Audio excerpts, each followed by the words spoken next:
आप सभी जन इतनी संख्या में विराजमान होकर के कथा को श्रवण कर पा रहे हैं, पान कर पा रहे हैं, रसस्वादन कर पा रहे हैं, ये हम सबका भाग्य और सौभाग्य है।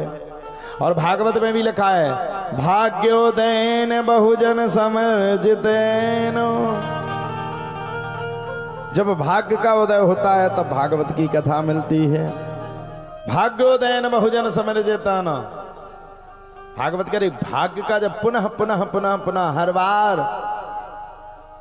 उदय हो तब जाकर के इतनी सुंदर दिव्यमयी भव्यमयी श्रीमद् भागवत कथा की कथा श्रवण करने का हमें सौभाग्य प्राप्त होता है। ये हर किसी के बस की बात नहीं है। आकर के बैठ करके 3 घंटा मन लगा करके भागवत की कथा सुनना, ये हर किसी के मन की बात नहीं।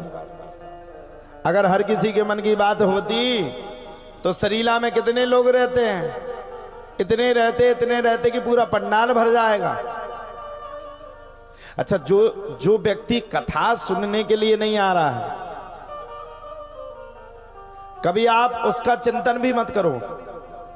वो इसलिए नहीं आ रहा क्योंकि इतना सब कुछ होने के बाद भी भगवान उसे स्वीकार नहीं कर रहा है। और आप इसलिए आ रहे हैं कि इतना बड़ा कार्यक्रम होने के बाद परमात्मा आपको स्वीकार कर रहा है, स्वीकार कर रहा है। देखो, एक घर में शादी होती है, गांव में कई लोगों को छोड़ दिया जाता, उनको बारात में नहीं बुलाते, बारात में नहीं ले जाते, तो पछताते रहते हैं। ऐसे ही ये भगवान सल्लेश्वर महादेव का महोत्सव है और इसमें जो आ रहा है उसको शंकर जी ने निमंत्रण दिया, और जो नहीं आ रहा है, आप लोग बस यही विचार करना कि उसको भगवान ने बुलाया ही नहीं है, इसलिए नहीं आ रहा है। उसके भाग्य में इतना अच्छा कार्यक्रम सुनने का सौभाग्य कहां था। तो भगवान की कथा अमृतत्व को प्रदान करने वाली है, अमृतत्व को प्रदान करने वाली। और कह भी रहे हैं, भाग्योदयन बहुजन समर्जितेन। भाग्य का जब उदय होता है तब भागवत की कथा मिलती है। अरे भागवत की कितनी व्याख्या आपको बताऊं, रोज मैं कहता हूं इस कथा की व्याख्या। इस कथा को सुनने से तो धुंधकारी जैसे पापी तर गए साहब। बताओ साहब, जिसने 5-5 वेश्याओं को घर में रखा, जिसने 5-5 वेश्याओं को शरणागति दी,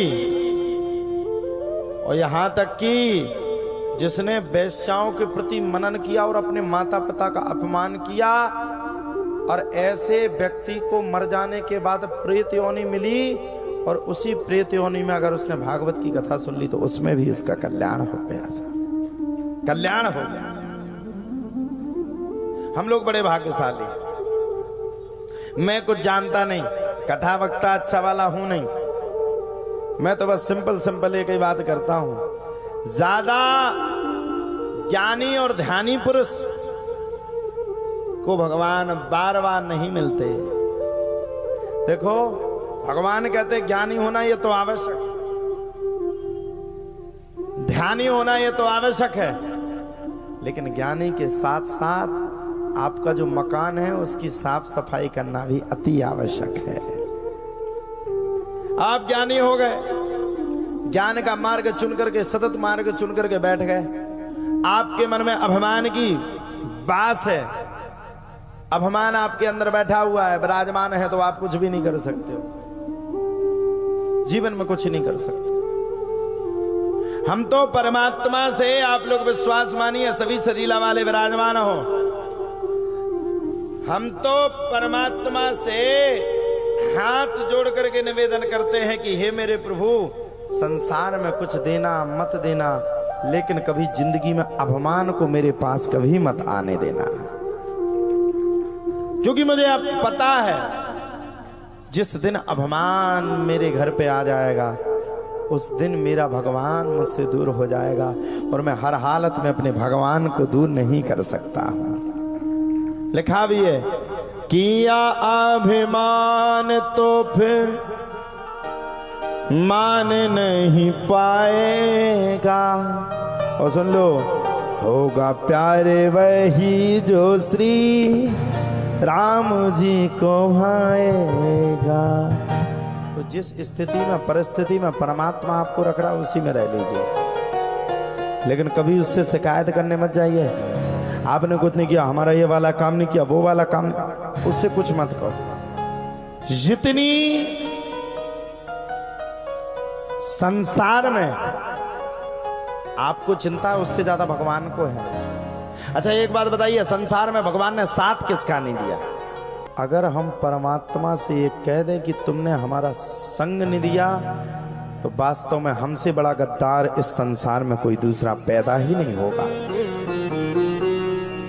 भगवान ने किस स्थिति में हमारा साथ नहीं दिया, पहले तो ये बताओ।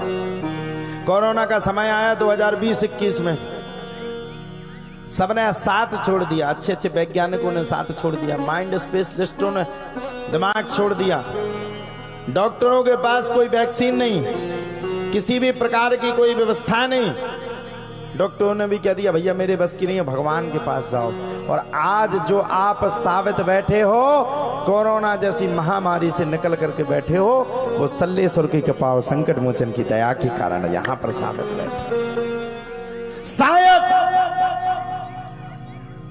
आपको भगवान ने इसलिए जीवित रखा क्योंकि परमात्मा को आपको 2025 के सल्लेश्वर महादेव के महोत्सव में यहां पर आने के लिए निमंत्रित करना था। मैं आपसे पूछना चाहता हूं, परमात्मा बराबर हमारा साथ इस संसार में कोई नहीं देता। वो सबसे ज्यादा अगर हम सुनाते तो भगवान को। करोड़ों की प्रॉपर्टी हमने हासिल कर ली, किसकी कृपा से? भगवान की। आज हम साबित बैठे किसकी कृपा से? भगवान की कृपा से।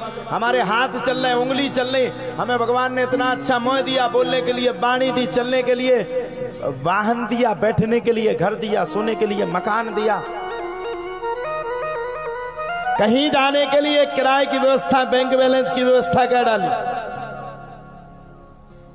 हर चीज की व्यवस्था हमें परमात्मा ने करके दी। लेकिन सबसे बड़ी बात यह है कि हम परमात्मा का उपकार इस संसार में कभी नहीं मानते हैं। अगर हम लोग भगवान का उपकार मानते होते तो यहां पर कोई दूसरा नजारा दिख रहा होता।